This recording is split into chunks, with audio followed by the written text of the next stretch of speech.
और इस वक्त की एक बड़ी खबर आपको बता दें, महाराष्ट्र में तेजी के साथ कोविड के मामले बढ़ रहे हैं। एक दिन की अगर हम बात करें तो 68 नए केस सामने आए हैं। महाराष्ट्र में कोविड के 485 एक्टिव केस अभी हैं। अकेले मुंबई की बात की जाए तो 441 कोविड केस सामने आ चुके हैं। ये बड़ी खबर आपको बता दें। और महाराष्ट्र हमने देखा था पिछली बार भी जब कोरोना का कहर आया था तो राज्य में किस तरह से सबसे ज्यादा नुकसान देखने को मिला था, और एक बार फिर से महाराष्ट्र में कोरोना के एक्टिव केसेस 485 हो गए।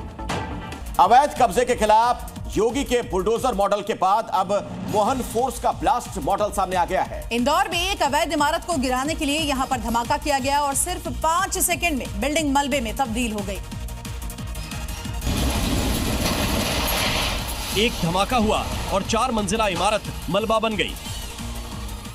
देखिए, धमाका होता है और इमारत एक तरफ झुकने लगती है और चंद सेकंड में ही धूल के गुबार में समा जाती है।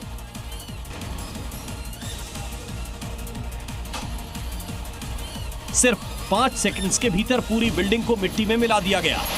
ये तस्वीरें उस इंदौर की हैं जिसे हिंदुस्तान के सबसे स्वच्छ शहर का तमगा हासिल है। यहाँ अवैध कब्जे को ध्वस्त करने के लिए मोहन फोर्स सिर्फ बुलडोजर से प्रहार नहीं करती, बल्कि धमाका करके भी अतिक्रमण का अंत कर देती है। इसकी गवाही ये तस्वीरें दे रही हैं। ये अवैध इमारत सी 21 मॉल के पीछे बना रखी थी। नाले के करीब ये बिल्डिंग बनाई गई थी। इसके 10 पिलरों में विस्फोटक लगाकर ब्लास्ट किया और पलक झपकते ही बिल्डिंग के अवैध कब्जे का अंत हो गया। दिल्ली में एक बार फिर मौसम बदल सकता है। मौसम विभाग के मुताबिक दिल्ली में 4 जून तक आंधी तूफान के बीच गरज के साथ बारिश का पूर्वानुमान है। आज भी दिल्ली एनसीआर में आंधी और बारिश की संभावना है। किसी भी समय दिल्ली के किसी भी इलाके में बारिश हो सकती है। आईएमडी ने आज रात के लिए दिल्ली एनसीआर में ऑरेंज अलर्ट जारी कर दिया है। अहिल्याबाई होलकर की 300वीं जयंती पर दिल्ली के वासुदेव घाट पर यहां विशेष यमुना आरती का आयोजन किया गया, जिसमें मुख्यमंत्री रेखा गुप्ता ने भी शिरकत की है। इस दौरान रेखा गुप्ता ने कहा कि लोक माता अहिल्याबाई होलकर के राष्ट्र और धर्म के प्रति त्याग और सेवा भाव हम सभी के लिए प्रेरणा का स्रोत है।